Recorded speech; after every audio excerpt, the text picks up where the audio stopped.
Bro.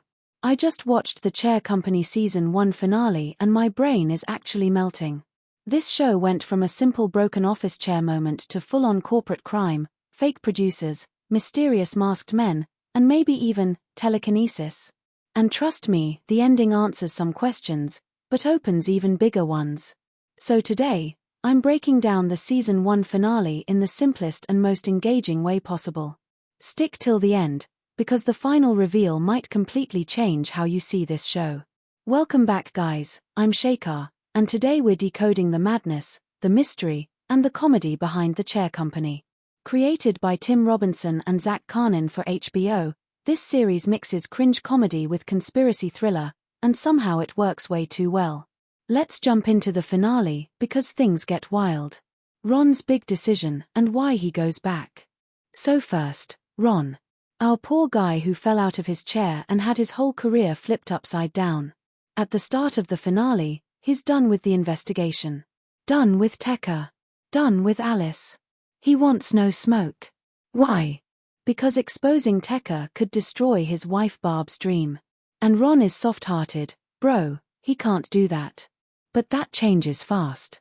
He tries to anonymously report the scam to a newspaper, and immediately panics when he realizes they can trace it back to him. So he shuts it down. But then, boom, he stumbles on new evidence. He realizes his boss Jeff is involved. The strange phone calls weren't from Alice. And Tekka's conspiracy is way bigger than he thought. And our boy Ron, he can't stay quiet anymore. He reopens the investigation. Who is Stacy Crystals? This finale begins with a completely wild cold open. We see a father at his daughter's wedding, drinking, smoking, and almost collapsing. Then a stranger walks up, Stacy Crystals.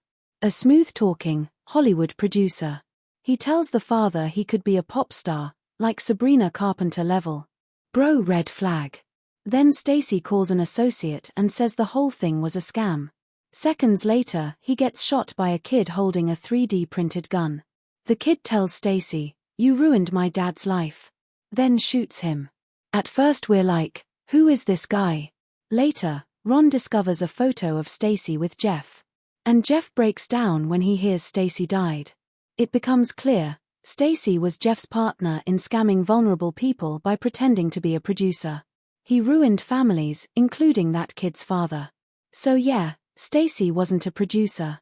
He was a full-time scammer, and an important piece of Jeff's whole empire of shady dealings. 3. Jeff, the real villain. A few episodes ago, Ron shoved Jeff in the chaos with the toy car guys. Since then, things between them have been tense.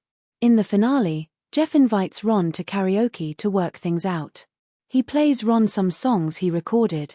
And one of them is identical to Red Bull Market Global hold music Ron heard for hours. That's the moment Ron's brain goes, wait. What? He rushes to Jeff's office and finds documents, records, connections to Tekka, links to Stacy Crystals, and realizes Jeff was the big bad all along. Mike's family, the dark truth throughout the season. Mike keeps talking about reconnecting with his family, especially his daughter Lynette. But the finale reveals something insane. That's not his family. He actually received a heart transplant from Lynette's deceased father. And instead of honoring that memory respectfully, Mike started stalking the family. It got so creepy that they had to get a restraining order. Mike wasn't a sad dad trying to fix things. He was just a lonely guy who crossed every boundary possible. And honestly, it explains his weird behavior the entire season. The masked man mystery solved. Remember that terrifying moment in episode 3? Ron checks his security camera and sees a guy in a Jason mask, sitting on a chair in his backyard, staring directly at him. In the finale, we finally learn who it was, Amanda's boyfriend. Yep. The same guy who has been calling and threatening Ron for episodes. Mystery solved. Kinda. But wait till you hear what this guy claims next. Who is in Mike's bathtub? This scene is straight up disturbing and hilarious. We see Mike sitting in his apartment, calm, expressionless. The camera pans. And we see a man tied up in his bathtub. It's the same guy who desperately wanted to use Mayor Bracken's hot tub. Mike was told to keep the mayor at the bar, and when Ron stopped answering his calls, Mike went full chaos mode. He literally kidnapped that guy just to keep things under control. Now the man who begged to use a hot tub is stuck in a bathtub forever. Tragic. But peak chair company humor.